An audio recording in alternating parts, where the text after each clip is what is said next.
আমন্ত্রণ জানাচ্ছি ক্রিডেন্স হাউজিং নিবেদিত স্বাস্থ্যকর আবাসন অনুষ্ঠানে। আপনাদের সঙ্গে আছি আমি ইব্রাহিম পাঠান।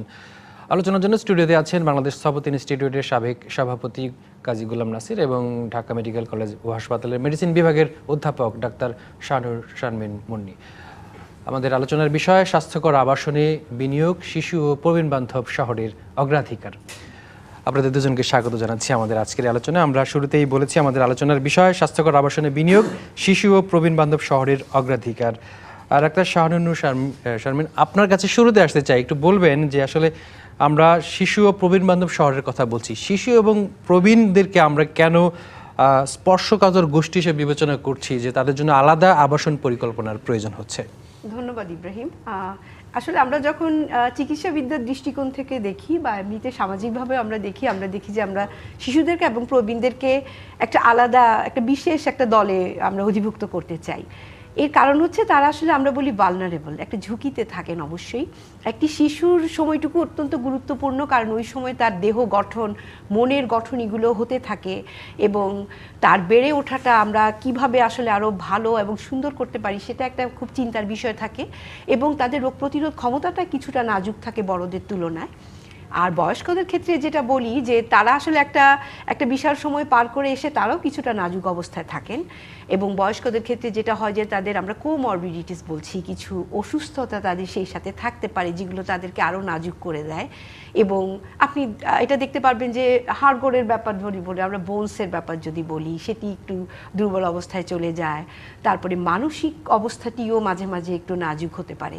অতএব সব মিলিয়ে আমরা বলতে পারি যে এই দুই দলকে আমরা শিশু এবং প্রবীণদের তাদেরকে আমরা অবশ্যই কিছু স্পর্শকাতর একটা দলের মধ্যে অধিভুক্ত করতেই পারি এবং এই জন্য আলাদা কেয়ার দরকার তাদের। একদম এই জন্যই তাদেরকে তাদের সবকিছু মিলিয়ে তাদেরকে একটা সুন্দর জীবনযাত্রা দেয়া, এটা আমাদের জন্য আসলে খুবই প্রয়োজন বলে আমি মনে করি। অনেক ধন্যবাদ কাজী গোলাম নাসির। যে বিষয়টা ম্যাডাম উত্থাপন করলেন, শিশু এবং প্রবীণরা স্পর্শকাতর, আমাদের সমাজে তাদের জন্য আলাদা ধরনের কেয়ার দরকার। আমাদের যে আবাসন পরিকল্পনা হয়, যদি নগরায়নের প্রেক্ষাপটে বলি, এবং আমাদের যে ব্যক্তিগত আবাসনের জন্য যে আমরা স্থাপনা নির্মাণ করি, সেই জায়গায় আসলে কোন কোন কাঠামোগত ব্যাপারগুলো এখানে গুরুত্বপূর্ণ, এই যে বিষয়গুলো শিশু এবং প্রবীণদের জন্য ঝুঁকি তৈরি করছে? ধন্যবাদ। শিশু এবং প্রবীণ দুইজনই শিশু, একজন অল্প বয়সের শিশু আর একজন হলো বয়সী শিশু। দুজনের সাথে সাপোর্টের জন্য দরকার তারুণ্য, একজন বেড়ে ওঠার জন্য আর একজন পরিণতির দিকে চলে যাচ্ছে সেই জায়গাটায় সাপোর্ট দেওয়ার জন্য। তো এটা বাড়ির ভিতরে বলি বা বাড়ির বাহিরে বলি, দুটো ক্ষেত্রেই কেয়ার দেওয়া দরকার। কারণ একজন হলো অন্যের সহায়তায় বাড়ছেন, আর একজন হলো নিজে নিজে বেড়ে উঠলেও শেষ বয়সটাতে অন্যের সহায়তা দরকার হচ্ছে। তো কাঠামোগত যে জায়গাটা, কাঠামোগত জায়গার একটা হলো বাড়ির ভিতরের অংশ, একটা হলো নগরের অংশ। তো দুটোকেই যদি আমরা বলতে যাই, একটু বিস্তৃত হবে কথা। সেটা হলো যে ঘরের বাহির শিশুর যে নিরাপত্তার যে জায়গাটা, শিশুর বিকাশের যে জায়গাটা, শিশুর বেড়ে ওঠার যে জায়গাটা, সে জায়গার সাথে শহর একদম প্রত্যক্ষভাবে জড়িত। শহরের সড়ক জড়িত, শহরের পার্ক জড়িত, শহরের শিক্ষা জড়িত, শহরের পরিবেশ জড়িত, শিশুর অধিকার জড়িত। এমনকি যেই শহরে শিশু বাস করে সেই শহর কেমন শহর হবে সেই ক্ষেত্রে শিশুর কথা বলার অধিকার জড়িত। বয়সীদের ক্ষেত্রে যদি আসি, তখন সে তো দেখতে দেখতে চলে এসছে একটা সময়কালে, সেই সময়কালেও শহর বা নগর তাকে সাপোর্ট দিতে হয়। কোন ক্ষেত্রে সাপোর্ট দিতে হয়? একদম প্রতিটা ফিজিক্যাল স্ট্রাকচারে, রাস্তা এবং ফুটপাথ, এই যে পার্থক্য, নামতে পারছি না, স্টেশন এবং বাস অথবা রেল, এই যে ডিফারেন্স, সিঁড়ি ভেঙে ওঠা, সিঁড়ির ধাপ। আমি যদি হুইল চেয়ার বাউন্ড হই অথবা আমি যদি এল্ডারলি হই, তাহলে পরে আমাকে সহজভাবে ওঠার জন্য যে জায়গাটা, আমার সোশ্যাল যে রিলেশনটা, সেটা ভার্চুয়াল হতে পারে, ফিজিক্যাল হতে পারে। ফিজিক্যাল যদি হয় তাইলে পরে আমার যাওয়ার যে জায়গাটা, আমার পার্ক, আমার লাইব্রেরি, আমার এই এল্ডারলি পিপলের সমন্বিত হওয়ার জায়গার ক্যাফে, আমি যদি সোশ্যালে যাই তাইলে পরে সোশ্যাল অ্যাপসগুলো যেগুলো আমাকে সহায়তা করতেছে, এই প্রতিটা জায়গার ক্ষেত্রে ঘর বলেন বাহির বলেন, ঘরের ক্ষেত্রে আর একটু ডিটেইলিং আসে, সেই ডিটেইলিংয়ের ক্ষেত্রে 2-3টা জায়গা আসে। একদম নিরাপত্তার যে জায়গাটা বলি, স্বাস্থ্যকরের জায়গা বলি, বাচ্চা একদম ছোট্ট একটা উদাহরণ দিই, বারান্দার রেলিংটা যদি আমরা এই হরাইজন্টাল দিই দেখতে খুব ভালো লাগে, ভার্টিক্যাল দিলে একটু খারাপ লাগে দেখতে, কিন্তু এই ভার্টিক্যালটাই হলো কোড বলে, এই ভার্টিক্যালটাই হলো ওই বাচ্চাটা ওই রেলিংটা বেয়ে উঠতে পারছে না, হরাইজন্টালটাই কিন্তু উঠে যাচ্ছে। এল্ডারলি পিপল তার স্বাতন্ত্রতা যদি বজায় রাখতে চান, টয়লেটে ঢুকতে চাচ্ছেন অন্যের সহায়তা বাদে, কোনো কারণে যদি সে হুইল চেয়ার বাউন্ড হয়ে পড়েন, টয়লেটের দরজার প্রশস্ততা, টয়লেটের গভীরতা। বাচ্চা যখন ঘরের ভিতরে মুভ করে, আমার ইন্টেরিয়ার বাচ্চার সাথে জড়িত হয়ে যায়, প্রতিটা ফার্নিচারের লেআউট, ফার্নিচারের শার্প এজ। টয়লেটের ভিতরে যদি আমি চলে যাই, ঠিক সিমিলার জিনিস চলে আসে, টয়লেটের 2টা ওয়ালের জাংশনে শার্প এজ। কোডের কথা যদি বলেন, স্বাস্থ্যের কথা যদি বলেন, নিরাপত্তার কথা যদি বলেন, এই জায়গাগুলো বাঁকা করে দিতে। সব জায়গায় অন্তর্ভুক্তিমূলক চিন্তা লাগবে, প্রতিটা জায়গাতে অন্তর্ভুক্তিমূলক চিন্তা, ঘরের ভিতর অথবা ঘরের বাইরে। 2জনই শিশু, কম বয়সের শিশু, অনেক বয়সের শিশু। খুব গুরুত্বপূর্ণ বিষয়।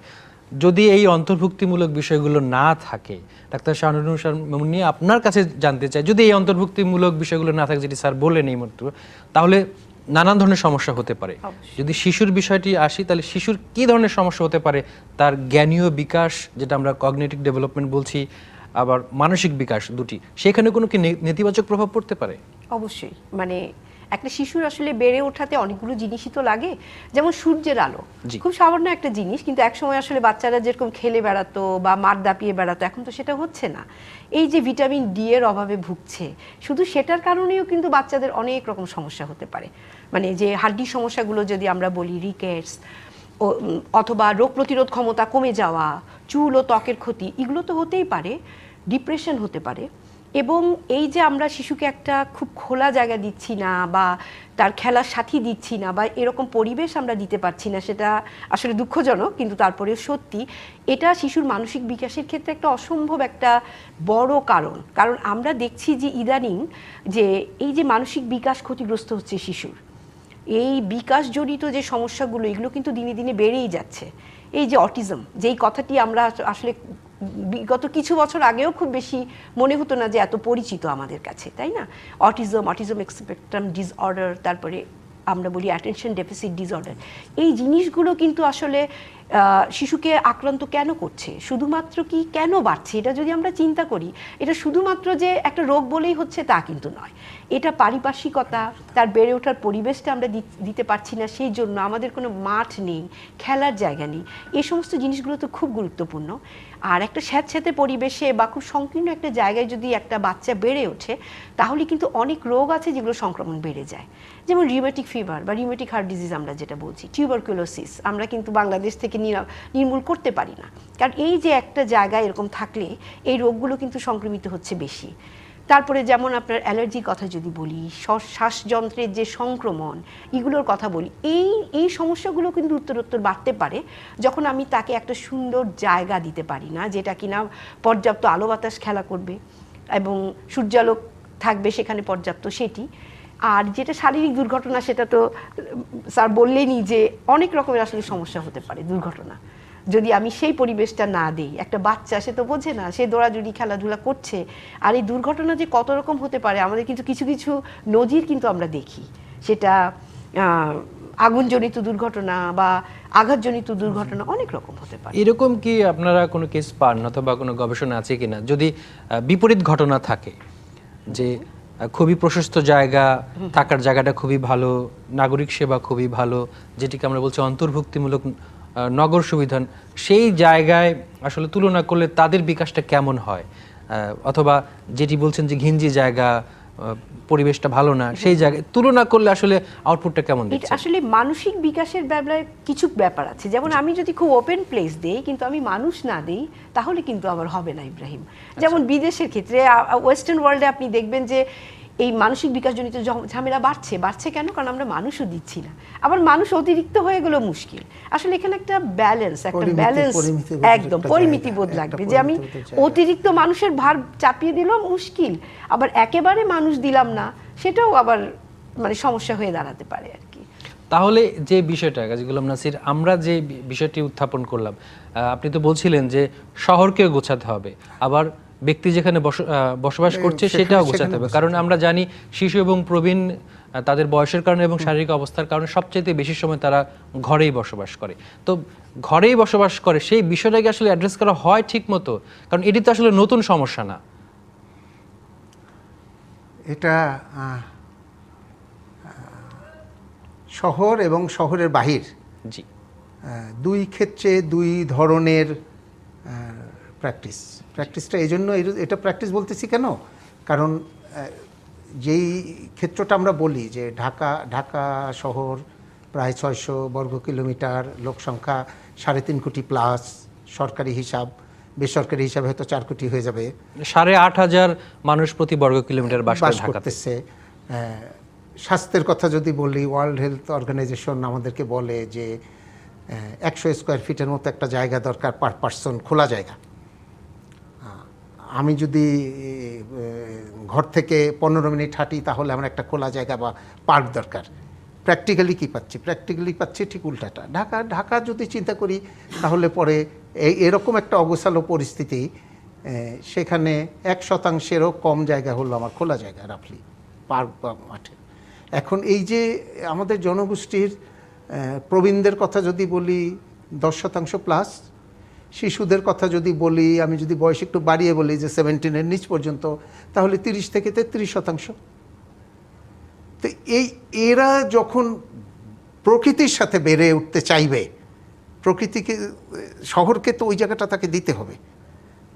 ফলে শহরটা ওই জায়গাটা দিতে পারছে না দেখে ঘর।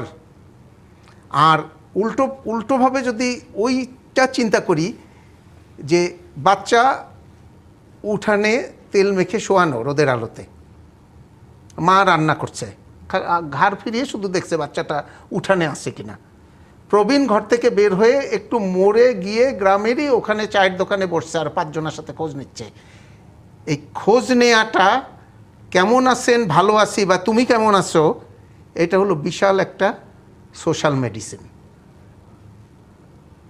ওই মেডিসিনটা ওকে উজ্জীবিত করতেছে। এখানে এসে হচ্ছে কি, আমার নেক্সট ডোর নেইবারকে আমি চিনি না, অনেক সময় আমি এক লিফট দিয়ে নেমে যাই, আমি জানি না যে উনি কোথায় কাজ করেন, অথবা উনি জানেন না আমি কোথায় কাজ করি। জাস্ট দেখা হয়, হাই হ্যালো, কখনো তো না, নিজের মতো নিজে আছি।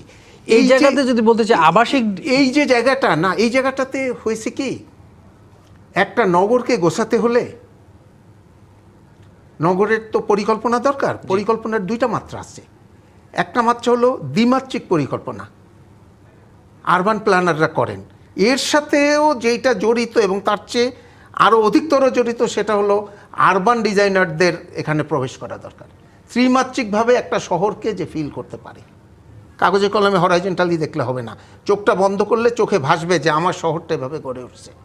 একটা শিশু ওই শহরে হাঁটলে সে বলতে পারবে আমার আগামী কি, আমার ভবিষ্যৎকে আমি কি হতে চাই।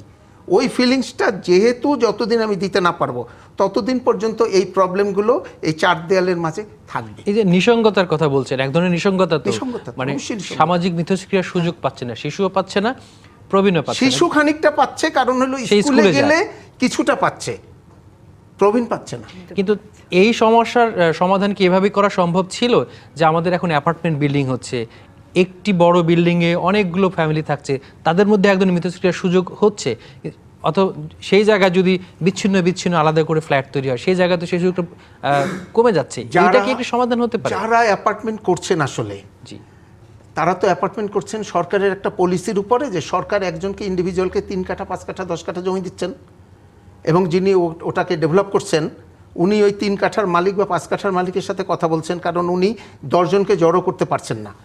সরকার যদি এই 3 কাঠা 5 কাঠা 10 কাঠা একজনকে না দিয়ে যদি বলতো যে 50 জন আসো, প্রত্যেককেই আমি 10 কাঠা দেবো, কিন্তু 500 কাঠা একত্রে, সমবায় ভিত্তিতে, ওই 50 জনই ওটার মালিক হতেন, ওইখানেই যখন ডেভেলপমেন্ট হতো তখন দেখতেন যে 40 থেকে 50% হচ্ছে কনস্ট্রাকশন, গ্রাউন্ড কাভার, বাকি 50 থেকে 60% হচ্ছে খোলা যায়। আমি এই প্রসঙ্গটি এই কারণে আনলাম যে আপনি যখন বলছিলেন ঢাকা শহরের মানুষের যে বিন্যাস, সেখানে 8,500 মানুষ প্রতি বর্গ কিলোমিটারে থাকে। একই পরিমাণ মানুষ সিঙ্গাপুরেও থাকে, সিঙ্গাপুর একটি নগর রাষ্ট্র, সেই জায়গায় 8,500 মানুষ কিন্তু ওদের তো এই সমস্যা নেই যে আপনি সমস্যাটি উত্থাপন করলেন। সিঙ্গাপুরের জমি হইল লিজ হোল্ড প্রপার্টি, বাংলাদেশের জমি হলো ফ্রি হোল্ড প্রপার্টি। প্রবলেমটা ঠিক ওখানে, ওই জমিটা আমার। আর এই জমিটা যদি সরকার বলতো জমিটা আমার, তখন এই প্ল্যানিং করাটা অনেক ইজি। আমি তখন ওই জমিতে ওই অ্যাপার্টমেন্টের একটা কন্ডোর মালিক।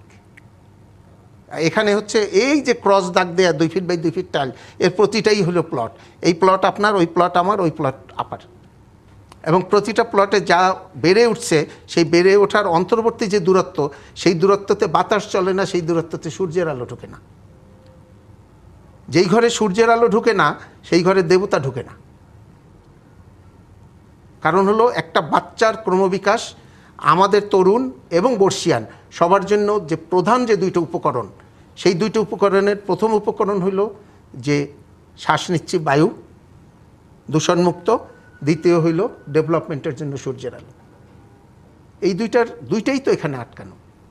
এই ছোট ছোট ঘরগুলো যদি একত্রিত হয়ে যেত, আপনি যদি ক্যালকুলেশন করেন একদম ফিজিক্যালি দাগ দিয়ে, আপনি দেখবেন যে প্রতিটা 5 কাঠা প্লটের অন্তর্বর্তী যে স্পেসগুলো, যেগুলো 100% ওয়েস্টেজ, যা সুয়েরেজের লাইন বাদে আর কোনো কিছু ওখানে কাজ করে না, একটা গাছ হয় না, এই প্লটগুলো সব একত্রিত হয়ে যখন 50% বা 40%-এ আসতো, বাকি জায়গা ছিল আপনার বাতাসের জন্য, পার্কের জন্য, মাঠের জন্য, জলাধারের জন্য, বাচ্চাদের খেলাধুলার জন্য, ফুল ফোটার জন্য, বৃক্ষ হওয়ার জন্য, প্রজাপতি ওড়ার জন্য বিস্তীর্ণ সবুজ ভূমি। সমস্যাটা বলেছি। আমরা ফিরবো, আমাদের একটা বিরতির সময় হয়ে গেছে। বিরতির পর আমরা একটু ভূমিকম্প নিয়ে আলাপ করতে চাই, কারণ আমরা দেখেছি যে ফ্রিকোয়েন্টলি ভূমিকম্প হচ্ছে গত 1 মাসের মধ্যে অনেকগুলো। সেই প্রভাব কিন্তু শিশু এবং প্রবীণদেরও এই বিষয়টা ভোগাচ্ছে নানানভাবে। তো আমরা বিরতির পর ফিরে এসে আবার আলাপ করছি। ফিরছি বিরতির পর, সঙ্গে থাকুন। আবারও স্বাগত জানাচ্ছি ক্রিডেন্স হাউজিং লিমিটেড নিবেদিত ডিবিসি নিউজের বিশেষ আয়োজন স্বাস্থ্যকর আবাসন অনুষ্ঠানে। আজকে আমাদের আলোচনার বিষয় স্বাস্থ্যকর আবাসনে বিনিয়োগ, শিশু ও প্রবীণ বান্ধব শহরের অগ্রাধিকার। আমাদের সঙ্গে আছেন বাংলাদেশ স্থপতি ইনস্টিটিউটের সাবেক সভাপতি কাজী গোলাম নাসির এবং ঢাকা মেডিকেল কলেজ ও হাসপাতালের মেডিসিন বিভাগের অধ্যাপক ডাক্তার শাহনুর শারমিন মুন্নি। শাহনুর শারমিন মুন্নি, আপনার কাছে আবার ফিরতে চাই। আমরা বিরতির আগে বলেছিলাম ভূমিকম্প নিয়ে একটু আলাপ করতে চাই। আমাদের কাছে যে তথ্য আছে সেখানে আমরা দেখছি চলতি মাসে 27 দিনে দেশের অভ্যন্তরে 9টি ভূমিকম্পের উৎপত্তি হয়েছে, 1 বছরে 32টির উপরে হয়েছে। মানে সাম্প্রতিক আমরা এই ট্রেন্ডটি দেখতে পাচ্ছি যে বাড়ছে, আতঙ্ক বাড়ছে। সেই আতঙ্ক শিশু এবং প্রবীণদের কিভাবে প্রভাবিত করছে এবং করতে পারে? আসলে ভূমিকম্পের ঝুঁকিটা এখন মানে মনে হচ্ছে যেন এটা একটা মানে কঠিন রকমের একটা ভীতির কারণ সবার ক্ষেত্রে, কারণ এত বারবার হচ্ছে, সবাই ভেবেই নিচ্ছে যে বড় কোনো ভূমিকম্পের মুখোমুখি আমরা হচ্ছি কিনা। আর ভূমিকম্প হলে আসলে কিছু ব্যাপার চলে আসে, যদিও আমাদেরকে অমনভাবে শেখানো হয় না, বা আমাদের আসলে সামাজিক জীবনে অথবা আমরা যেখানে থাকছি চলছি সেখানে খুব বেশি ওরকম অবকাশ নেই যে আসলে ভূমিকম্প হলে কী করতে হবে। আমরা সকলেই খুব বেশি কিছু জানি না। আমরা জানি যে ভূমিকম্প হওয়া মাত্র দৌড় দিতে হবে, একটুক জানি। কিন্তু এটা যদি আমি মনে করি যে আসলে একটা ভূমিকম্পের স্থায়িত্ব কতটুকু, একটা উঁচুতলা ভবন থেকে আসলে যদি আমি লিফট ব্যবহার না করি তাহলে আসলে দৌড়ে নামাটা এটা প্রবীণ বা শিশুর ক্ষেত্রে নয়, এটা কারো ক্ষেত্রেই সম্ভব নয়। প্রথম কথা হচ্ছে এটি। তো এই বিষয় জ্ঞানটি আসলে এটা মনে হয় একটু ছড়িয়ে দেওয়ার খুব প্রয়োজনীয়তা আমি বোধ করছি। আর শিশুদের ক্ষেত্রে এবং প্রবীণদের ক্ষেত্রে যেটা হয় যে প্রথম কথা হচ্ছে তারা বুঝতে পারেন না যে তারা কি করবেন। একজন মানে একজন এই 2 গ্রুপের বাইরে যিনি আছেন মানুষ, তিনি যে বুঝতে পারছেন তার যে এই মানসিক সক্ষমতা সেটি তাদের মধ্যে নাও থাকতে পারে। প্রথম কথা হচ্ছে এটি। এবং একটা যদি ইমার্জেন্সি হয় তখন তার তাৎক্ষণিক প্রতিক্রিয়াটা কি হবে সেটিও একটা বাচ্চা কিংবা মানে শিশু কিংবা প্রবীণ তিনি বুঝতে পারছেন না। প্রথম কথা হচ্ছে এটি যে এটি তাদের মধ্যে বোঝানোটা একজন মানে ইয়াং গ্রুপের চেয়ে একটু কঠিন হতে পারে। প্রথম কথা হচ্ছে এটি। আর দ্বিতীয় কথা হচ্ছে 2 গ্রুপই হচ্ছে যে ছুটাছুটি দৌড়াদৌড়ি এগুলো তাদের পক্ষে সম্ভব নাও হতে পারে। একজন প্রবীণ তার চলাচলে প্রবলেম থাকতে পারে, যেমন একটা বয়সের পর পার্কিনসন ডিজিজ বলছি আমরা, সেটা হতে পারে, ডায়াবেটিসের কারণে হতে পারে, অস্টিওআর্থ্রাইটিস থাকতে পারে। অতএব ভূমিকম্প হলে বরং অযথা দৌড়াদৌড়ি করতে গিয়ে আমি নিজে দেখেছি যে তারা একটা অযাচিত দুর্ঘটনার মুখোমুখি হয়েছে, তেমন শিশুরাও তাই। অতএব আমি মনে করি যে তারা তো এই গ্রুপ হিসেবে ভালনারেবল আছেনই, কিন্তু এই যে আমরা শিখাচ্ছি কিভাবে যে একটা ইমার্জেন্সি হলে বা ভূমিকম্পের হলে আসলে কি করতে হবে, সেই জিনিসটা শেখানোটা খুব জরুরি। যেটা আমরা বলা হচ্ছে যে একটা ভারী কোনো কিছু থাকলে তার নিচে যদি আমি আশ্রয় নিই, কাঁচ টাচ এগুলো থেকে সরে যাই, লিফটে না যাই, হ্যাঁ, অথবা খুব আলমারি টালমারি কাচের জিনিস এগুলোর পাশে না থাকি, অর্থাৎ এই জ্ঞানগুলো আমার মনে হয় যে একটু ছড়িয়ে দেওয়াটা খুব ভালো। প্রথম কথা এইটি একটি মানে অ্যাওয়ারনেস প্রোগ্রামের কথা একদম। বলছেন, কিন্তু আতঙ্কিত হয়ে যায় যে একদম। সেই আতঙ্কটা শারীরিকভাবে কিভাবে গ্রাস করতে পারে।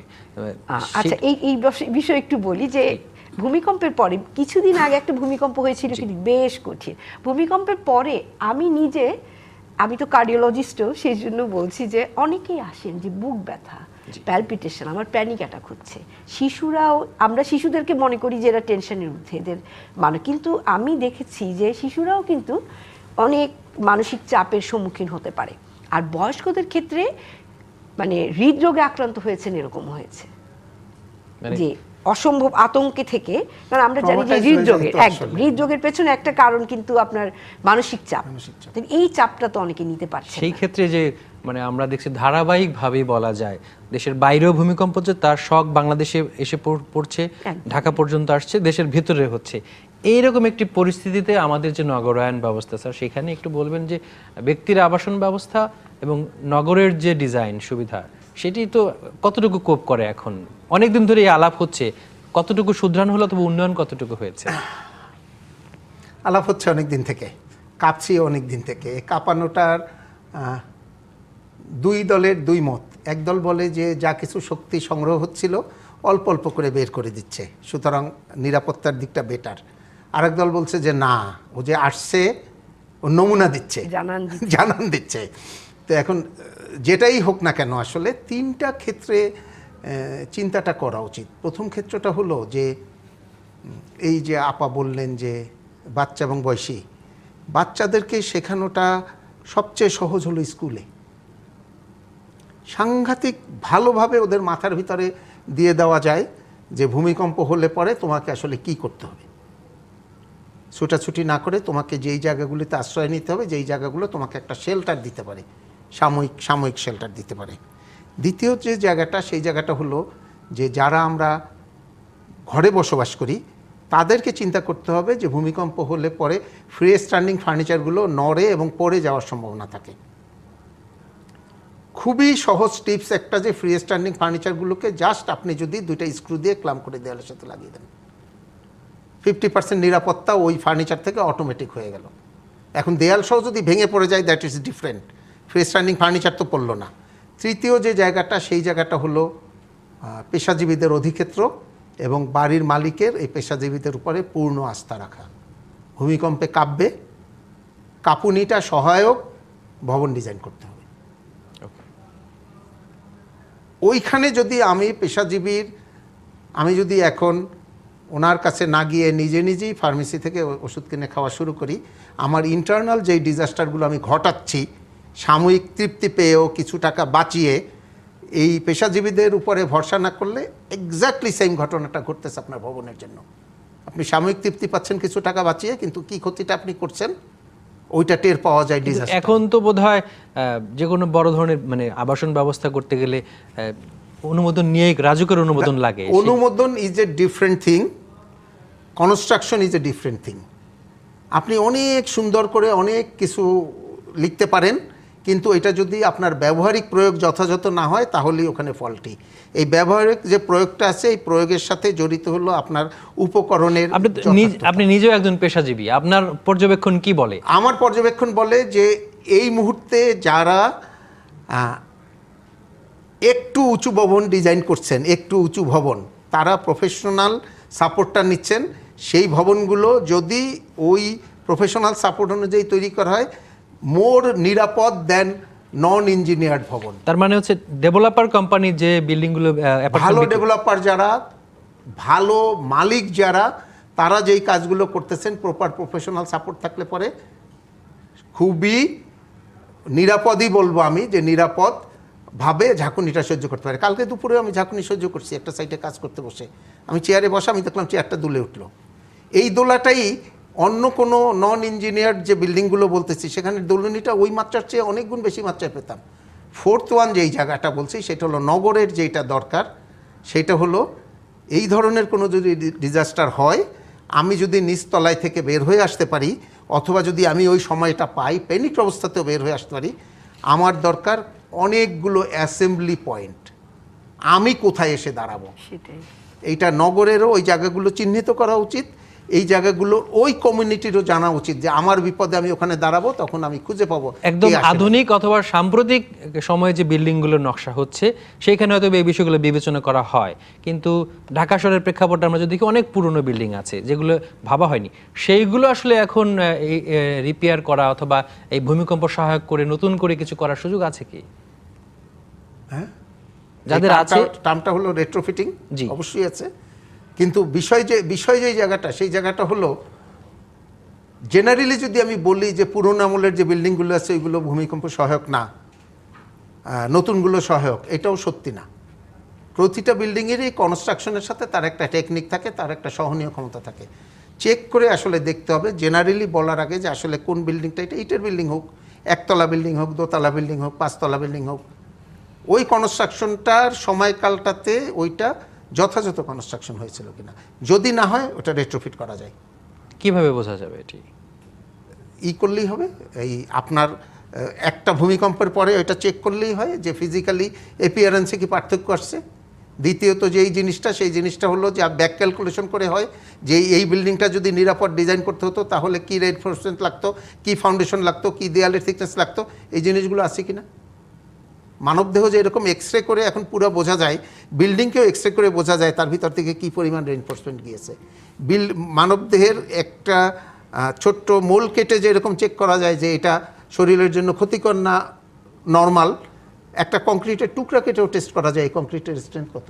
Technology biopsy. বুঝতে পেরেছি। তার মানে বিল্ডিংয়ের বায়োপসি, তার মানে Building এর ভূমিকম্প থেকে বাঁচার জন্য নতুন পুরাতন সব ধরনের বিল্ডিং এ এই ধরনের ব্যবস্থা করা সম্ভব, তার জন্য আসলে আমাদের ব্যবস্থা নতুন দরকার। বিল্ডিং এর তো প্রধান কথা হলো যে নতুন বিল্ডিং ডিজাইন করার সময় এখন যারা ডিজাইন করেন, ইঞ্জিনিয়ার যদি উনি হন, ডিগ্রিধারী না, প্র্যাকটিসে যদি উনি ইঞ্জিনিয়ার হন, তাহলে পরে উনি ভূমিকম্প সংক্রান্ত যত ধরনের কোড আছে উনি ফলো করে ডিজাইন করবেন। এখন যিনি ডেভেলপ করছেন বা যিনি বানাচ্ছেন, উনি যদি এই প্রকৌশলের উপরে পূর্ণ আস্থা রাখেন এবং যথাযথ উপকরণ দিয়ে তৈরি করেন, মৃত্যু তো সকলের জন্য অবধারিত, কিন্তু আপনি অপমৃত্যু থেকে হয়তো বেঁচে যাবেন। কিন্তু এই উপকরণেই যদি খামতি হয়, নিজের মতো করে যদি চিন্তা করি এত রেইনফোর্সমেন্টের দরকার নাই, এই রেশিওর কংক্রিট করার দরকার নাই, তাহলে তো আপনি ওখানে ওই 10টা অ্যান্টিবায়োটিকের 8টা খাওয়ার পরে ভালো হয়ে গেলেন, ভাবলেন আর 2টা না খেলে ক্ষতি কি, ক্ষতি যা হওয়ার তো হয়ে যাচ্ছে। আস্থা বুঝতে পেরেছি। আমাদের এবং প্র্যাকটিস। আমাদের আরো একটা বিরতির সময় হয়েছে, বিরতির পর এই বিষয়ে আরো আলাপ করব, নগর এবং বাসস্থানকে কি করে শিশু এবং প্রবীণ বান্ধব করা যায়। ফিরছি বিরতির পর।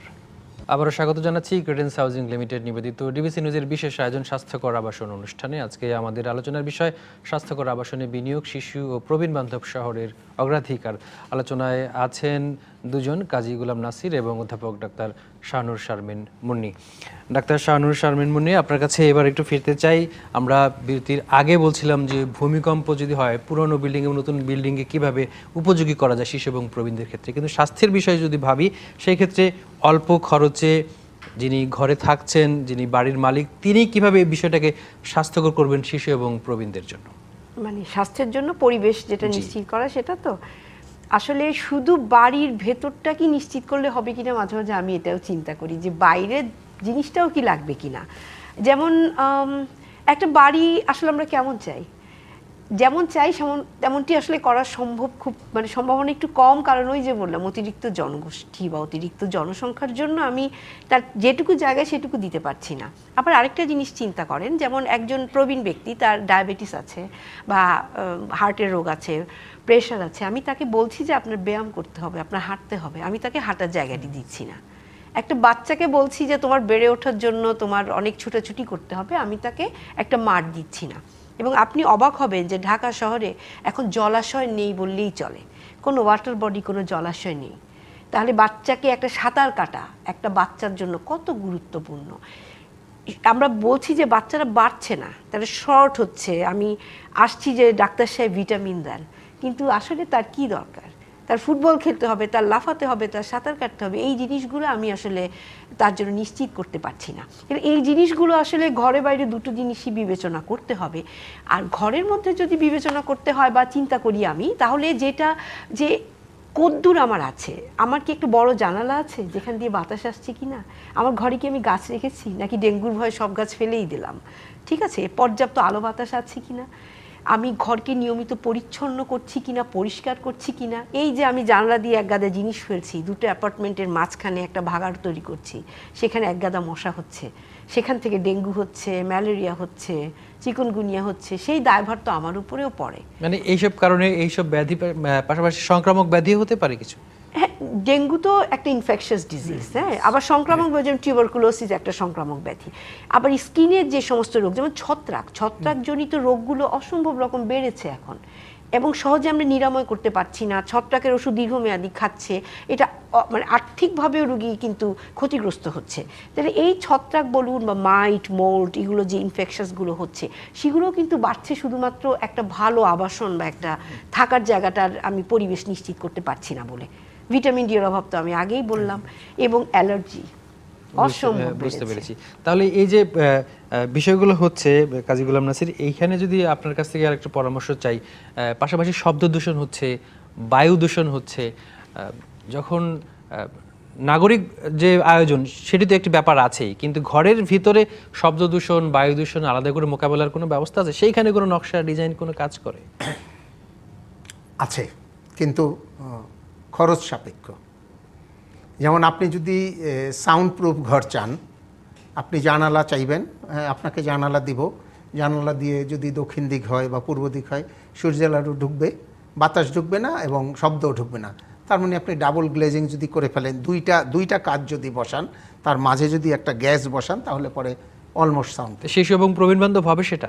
না, হবে না তো। কারণ হলো আপনি সূর্যের আলোটা পাচ্ছেন, আপনি বাতাসটা পাচ্ছেন না। আচ্ছা, আপনি শব্দ ঠেকানোর কথা বলছেন, আপনাকে আমি শব্দ ঠেকাতে পারবো। শব্দ আরেকভাবে ঠেকাতে পারবো, সেটা হলো যে শব্দ তৈরি করার সময়কালটাকে যদি আপনি নির্ধারণ করে দেন। শব্দ তৈরি করার একটা সময়কাল আছে, সেই সময়কালটা হলো সকালে যখন বাসার লোকজন স্কুলে বা অফিসে চলে যায়, সেই সময়কাল থেকে বিকেলে যখন ফিরে আসে, এর অন্তর্বর্তীকালীন সময়, এবং এটা ছুটির দিনে নয়। তখন যদি এই সাউন্ডটা এখানে প্রডিউস হয়, প্রতিবেশী দেখবেন যে কম আপনার উপরে ক্ষিপ্ত হচ্ছে। এটা যদি ছুটির দিনে হয়, এটা যদি সন্ধ্যার পরে হয়, এটা যদি মধ্যরাত্রে হয়, তাহলে দেখবেন যে ক্ষিপ্ত হচ্ছে। তো এইটা হলো পারস্পরিক সহমর্মিতার একটা বিষয় থাকবে। ইন্ডিভিজুয়াল একটা চার দেয়ালের ঘর চিন্তা করলে হবে না, প্রতিবেশীর সাথে সম্পর্কটা ডেভেলপ করতে হবে, প্রবলেমটাকে ফেস করতে হবে যৌথভাবে এবং সমন্বিতভাবে এবং স্যাক্রিফাইসের মাধ্যমে। নাগরিক যে ব্যাপার স্যাপার আছে, রাস্তায় যে অতিরিক্ত শব্দ হয় অথবা বায়ু দূষণ হয়, সেই জায়গায় তো আলাদা কিছু করণীয় আছে। তাহলে আইন আছে, মানছি না। প্রতিটা রাস্তায় আপনি দেখবেন যে আবাসিক এলাকার প্রতিটা রাস্তায় বলা আছে এত ডেসিবেলের বেশি সাউন্ড হতে পারবে না। তাহলে অত ডেসিবেল সাউন্ড হতে পারবে না যখনই আমি লিখি, আমি জেনে নিচ্ছি যে ওখানে হইলো সাইলেন্ট জোন, মানে গাড়ি হর্ন দিবে না, রিক্সা চলবে অথবা সাইকেল চলবে, ওখানে রড কাটবে না কেউ এখন গ্যাস করে একটা শব্দ করে, ওখানে এক গাদা ইট এনে কেউ সারাদিন ধরে ভাঙবে না। সাইটে ইট ভাঙানো কিন্তু নিষেধ আইনত। ডাস্ট পলিউশন এবং নয়েজ পলিউশন প্রতিটা কনস্ট্রাকশন সাইটে আমরা করি, উপায় নেই সেই জন্য। কিন্তু এই যে নগর, এই নগরের পুরো বিষয়টা যদি চিন্তা করেন আসলে সমগ্র ঢাকা শহর নিয়ে, আমার কাছে মনে হয় কি জানেন, যে স্টোররুম থাকে না ঘরে, আমরা অনেক বাজার করে এনে স্টোররুমে ডাম্প করি, ডাম্প করার পরে যখন নির্ধারিত ব্যক্তিটা দিতে যাই, তখন দরজা খুলে ওইটার খুঁজে পাই না। আর যেই স্টোররুমে অনেকগুলি এক্রেট শেলফ থাকে এবং এনে যদি আমি শেলফে ভরি, তখন কিন্তু যার প্রোডাক্ট তাকে আমি 1 মিনিটেরও কম সময় ওখান থেকে বের করে দিতে পারি। তার মানে হলো একটা ব্যবস্থাপনা। ঢাকা শহরের সম্ভাবনা পুরোপুরি নির্ভর করতেছে একটা ব্যবস্থাপনার উপরে। আমার কাছে মনে হচ্ছে ডাম্প করা, যখনই আপনি ব্যবস্থাপনাটা করবেন, এই ঢাকা শহরই আপনাকে উল্টো ঢাকা শহর হিসাবে আপনাকে দেখেন। আমরা আলোচনার প্রায় শেষ দিকে চলে এসেছি। আমরা যদি এটি উপসংহারের দিকে আসতে চাই, আলোচনা করলাম অনেক, আগামী 10 বছরকে যদি আমরা একটা টাইম ফ্রেমে আনতে চাই, সেখানে আমাদের যদি বলি স্বাস্থ্যকর আবাসনে বিনিয়োগ করতে না পারি, তাহলে জনস্বাস্থ্য এবং নগর জীবনে কী ধরনের সংকট হতে পারে? একজন চিকিৎসকের দৃষ্টিতে আপনি কি দেখছেন? আসলে সংকট কিন্তু শুরু হয়েছে, ইতিমধ্যেই দেখছি যে সংকট শুরু হয়েছে। আগামী 10 বছরে সেটা বাড়বে নিশ্চিন্তভাবে, এটা বলাই যায়। হ্যাঁ, এর মধ্যে আসলে অনেক রকম আছে। সেটা একেবারে শারীরিক স্বাস্থ্য যদি বলি একরকম, মানসিক স্বাস্থ্য আরেক রকম, এবং দুর্ঘটনা, অ্যাক্সিডেন্টাল যে প্রবলেমসগুলো সেগুলো হচ্ছে। আর সবচেয়ে বড় কথা আমার কাছে, আমি একদম যদি চিকিৎসক না হিসেবে একজন নাগরিক হিসেবেও যদি ধরি, আমার মনে হয় যে এটা খুব দুঃখজনক যে আমরা স্বাধীনতার এত বছর পরেও এই যে আমাদের একটা স্পেশাল জনগোষ্ঠী, তাদের জন্য একটা পরিবেশ, মানে একটা সুন্দর একটা পরিবেশ আমরা দিতে পারছি না, চলাচলের জন্য বলেন, খেলাধুলার জন্য বলেন। এটা আমাদের জন্য খুব দুঃখজনক। এটা শুধু মানে স্বাস্থ্যকে প্রভাবিত করবে সেটা আমি মনে করি, এটা মন মানসিকতা, আমাদের অর্থনৈতিক, যে আমাদের তো দরিদ্র একটা দেশ, রোগ বেশি হবে, দেশের উপরে কিন্তু চাপ বেশি, খরচ বাড়বে। কাজী গোলাম নাসির, আমাদের আর সময় নেই, 20 সেকেন্ডের মধ্যে সময় আছে, যদি বলেন এর মধ্যে কিছু যদি যুক্ত করতে চান। দুইটা জিনিস দরকার, একটা হলো যথাযথ শিক্ষা এবং যথাযথ ব্যবস্থাপনা। এই দুটার উপরে আপনি যদি জোর দেন, আপনি এখান থেকে ঘুরে দাঁড়াতে পারবেন একদম পরিষ্কার। আগামী 10 বছরের মধ্যে আমরা একটি পজিটিভ জায়গা দেখতে পাবো। Totally change. আপনি যথাযথ শিক্ষা মানে খালি বই পড়া না, শিক্ষা বলছি, এবং ব্যবস্থাপনা মানে ব্যবস্থাপনা ইনক্লুডিং অল সেক্টর, নৈতিক অনৈতিক সকল সেক্টরে যথাযথ ব্যবস্থা। অসংখ্য ধন্যবাদ, আজকের আয়োজনে আপনারা এসেছেন, আমাদের অতিথি ছিলেন, অনেক ধন্যবাদ, কৃতজ্ঞতা। দর্শক, এ ছিল আজকের মতো ক্রিটিস হাউজিং লিমিটেড নিবেদিত ডিবিসি নিউজের বিশেষ আয়োজন স্বাস্থ্যকর আবাসন।